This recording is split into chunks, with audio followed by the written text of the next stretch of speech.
So, last review of the day is going to be for Roadhouse. No, not Roadhouse 1989, which we already did a review for. Me and Brandon, we did a retro review for Roadhouse 1989.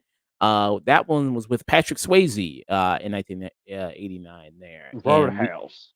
good old Roadhouse. Yeah, that movie. It's pretty much I can't. Is it Family Guy? They've made that joke about Roadhouse. I have to. Oh, yeah.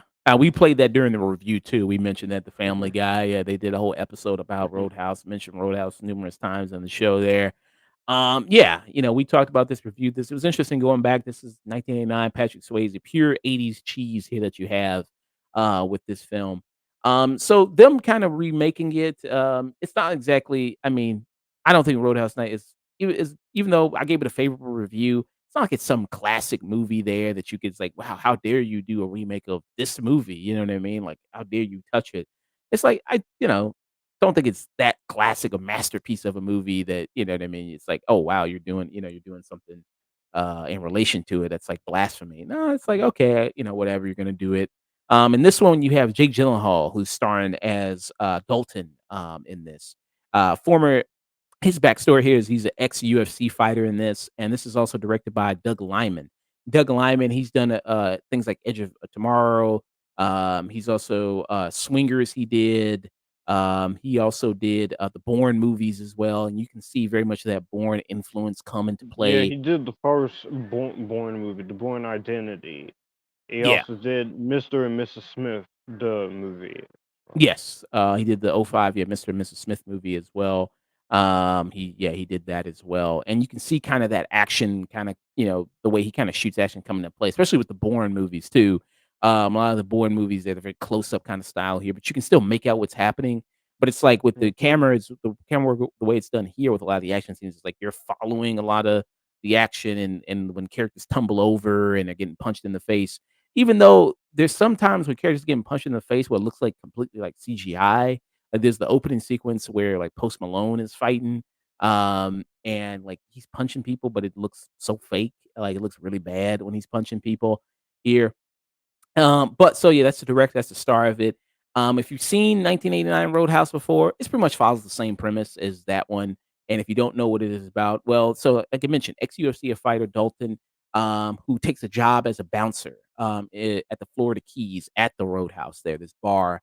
And you see that he's met with a lot of criminals who want to, run the people out of the bar. The owner of the bar, who the owner of the bar here is played by Jessica Williams, and they kind of basically want to run them out so they can take over the territory because the rich landowner he wants to take over all the land there, and the bar is the only thing that's kind of in his way of buying up all that stretch of land for the Florida Keys there. The son of like the major kind of bad guy that you see here, the one that we see kind of throughout most of it is Billy Magnuson. He's the actor there. He's playing Ben. Billy Magnuson, you've seen him in kind of different stuff before. He was in Game Night. Hmm. He was one of the agents in No Time to Die. He's been in that before. And then also one of the main kind of big antagonist villains that you have here is Conor McGregor, also a real former UFC fighter himself.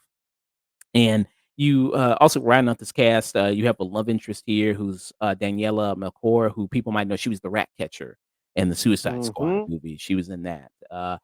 Yeah, so that kind of helps round out the cast here. So it's a little bit different because in Roadhouse in the 1989 version with Patrick Swayze, you had it where he was like a professional bouncer that he went around. You could tell he was a traveling guy who went around all these different bars and fixed them up and had that. Here it looks like he doesn't have a history of being a bouncer. Like this is maybe his first job of being a bouncer, and that when she first encounters Jake Gyllenhaal's character Dalton, Jessica Williams, and Jessica Williams, her character is Frankie, is her character's name.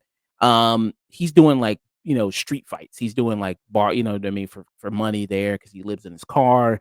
He's kind of down with luck guy. And you see a little bit flashing, to like his time as a UFC fighter. You see that a little bit and kind of what happened during his time as a UFC fighter. And it also kind of makes sense that people would know who he is because when he goes around, because that was the thing with the 1989 version. It's like Dalton in there is treated like a celebrity, like this regular bouncer is treated like a celebrity of like people know who he is around these different bars. It's like, how would he be so famous? Here it actually makes more sense because he's a UFC, he was a former UFC guy, so it makes sense that people would know who he is. Um, so yeah, comparing Jake Gyllenhaal to what he does as Dalton to Patrick Swayze, it's kinda different energies. I mean, Jake Gyllenhaal, I think, has more of a dark type energy kinda going on about him, as opposed to somebody like Swayze. I think, Jake Gyllenhaal's character there, he's got kinda more that nervous, dark energy that you see in something like Nightcrawler or, something like Donnie Darko there that, he definitely, can be dangerous and just not be able to be stopped. Um if he kinda gets going and kinda that's his thing there, and he's also so he's got a different kinda realm there as opposed to Patrick Swayze, who Patrick Swayze is a little bit more, warm, a little bit more kinda charming, I think, in his kind of approach to playing Dalton, and also with the character of, Dalton in this, Jake Gyllenhaal, you also see that when he goes to the Florida Keys, when he tries to kinda fix up the bar a little bit, it's like, when you first see it, it's like everybody it's like a war zone. Like, he first walks into that bar there, and everybody's throwing stuff, everybody's fighting. But here, it doesn't seem like and this I'm mentioning the '89 version, but here, it doesn't seem like there's much work to be done as far as cleaning it up and make sure everybody is good and follows the rules. It's like the people that work at the bar, like, in the ni '89 version, there was kinda a lot of conflict with people there that he ended up getting fired because they were taking money or, they were having sex with the people at the bar and stuff during their break, and there's all this conflict there. Here, there's not really much of that. It's just most of the conflict is just from the villains of the movie and them trying to basically wreck shop and basically drive these people out of the bar. Um, so, when it comes to the action, which is probably what people are more interested for this thing to see is like, okay, well, what about the action here? Is that good? I think it is good. I mean, for the moments, it's well done, especially when they do the big climax battle between Conor McGregor and Jake Gyllenhaal. I think that looks really good, and that's well done. Conor McGregor here, I don't know. I think this is his acting debut. I want to say. This Uh, is his first acting movie here. Okay, so this is his acting debut because I've seen it seems like he's mostly done voiceovers like in like video games and things like that. So this is his first like Mhm. maybe acting role. And I think he does somewhat decent, I guess, for it. I mean, you know what I mean? He has that kind of manic kind of energy that maybe works, that crazy type energy. So it's like, okay, that kind of matches a little bit of what Jake Gyllenhaal is doing. So I think he's got maybe room for some improvement there if you know how to utilize him correctly. That he could work here, but it's decent enough for this. And I know the story with this movie. This is a Prime movie, by the way, and, I think Jake Gyllenhaal and the director and maybe the producer had Yes, showed the Jeff Bezos. director has been pretty angry with the fact that this is not being released in theaters. Yeah, because they showed this to Jeff Bezos, like, on his yacht, because they were trying to get it a theatrical release here, and he ended up seeing it, he's like, "Yeah, it's gonna go to Amazon Prime." I'm like, "I'm not gonna" he's like, I'm not gonna have it be Yeah, released in theaters." If this guy re yeah, and pretty Oh, go much ahead. people who have seen this movie said it should have been in theaters. Okay, interesting. I don't know how well it would have done in theaters. I don't know. I mean, I I think maybe, people maybe would have seen it to check it out. Um, but I don't expect it would have done super, super well in theaters. That's just my opinion on it. I don't think it's like, if I had seen this in theaters, I've been like, I still would have gave it a stream it, even seeing it in theaters. I think it's about that level there. But yeah, I mean, like I said, when he goes off, I mean, he goes off and he does a lot of damage, and that is kind of fun to watch there. Um, the thing about the '80s version, it just was '80s cheese and something you can't. It's hard to gonna replicate that because that was just a moment in time that you can't really just too much replicate there. That we're just in a different period, so you Yeah, have to kind it of do it. is hard. If you're going to Yeah, if you're gonna do a remake to something like this, the bet like I say, if you're gonna do a remake to a classic movie, the best thing is to you can pay homage, but you should also go in your own way. Yeah. I think it Go in your tries to own separate stuff way, and go just your own style. yeah, and that just separates stuff in, like, the brutality of it, a lot of the more, techniques that maybe people wanna see now in movies. Like I said, Doug Liman, the guy who's done stuff like, Edge of Tomorrow, who's done stuff like the Bourne movies, and the action is more akin to something like the Bourne movies, here and more modern action. Yeah, yeah. So for me here, and I would kind of give it a low stream it for me, kind of around that territory. If you say like, well, is it as good as the 1989 version?